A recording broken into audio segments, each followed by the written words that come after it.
इतिहास जिस पर धूल पड़ी थी उसको जरा हटाता हूँ। जिन महायोद्धाओं को नमन है करती दुनिया, उन कर्ण अर्जुन से मिलवाता हूँ। एक तरफ इंद्रपुत्र पार्थ था जिसपे गर्व करता पूरा कुरु वंश था, वहीं कर्ण मस्तक पर तेज लिए सूरज का अंश था। विडंबना थी बहुत भारी, नियति ने खेल ऐसा कुछ रचाया था।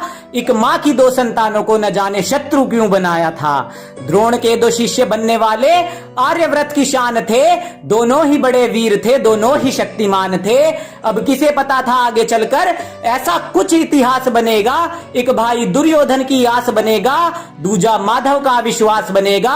पर नियति के चक्र में दोनों पिस जाएंगे, क्योंकि एक धर्म रक्षक और दूजा अधर्मी के श्वास बनेगा। विकट बड़ा प्रश्न उठा ब्रह्मास्त्र मिला अर्जुन को द्रोण से।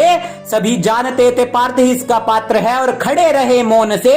पर श्रेष्ठ बनने की होड़ थी तो कर्ण ने ये ना सहा, मुझे भी ब्रह्मास्त्र दो ये गुरु द्रोण से कहा। अरे ब्रह्मास्त्र सा विध्वंसक अस्त्र नहीं मिलता बंदर बाट में। मन स्थिर और शांत चाहिए, नहीं प्राप्त कर सकते लाग डांट में। अरे बाकी सब भी थे वीर वहां, ब्रह्मास्त्र का उन्हें ना ज्ञान मिला।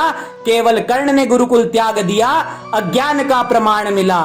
ब्राह्मण का वेश धर छल किया परशुराम से, बड़े बड़े वीर कांपते थे जिनके नाम से। ब्राह्मण था वही जिसे वेदों का ज्ञान था, सिर्फ यही जानकर भगवान ने दिया ब्रह्मास्त्र का दान था।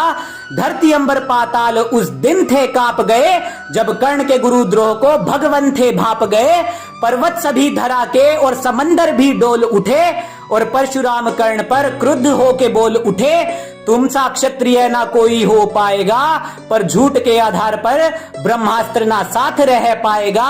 अरे जब मृत्यु होगी निकट तब तुम्हारा विवेक मर जाएगा, और अधर्मियों के काम कभी ब्रह्मास्त्र नहीं आएगा। और वहीं दूजी ओर पार्थ था जिसने धर्म का साथ चुना। द्रोण भीष्म इंद्र कृपा सभी गुरुओं से ज्ञान सुना। अरे पार्थ से मिली ये सीख, सीखने की ललक जो जगाएगा।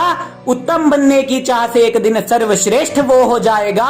अब परशुराम से ज्ञान लेके कर्ण महायोद्धा बनकर आया था, और ऐसा अद्भुत वो वीर था जिसने जरासंध को एक दिन में हराया था।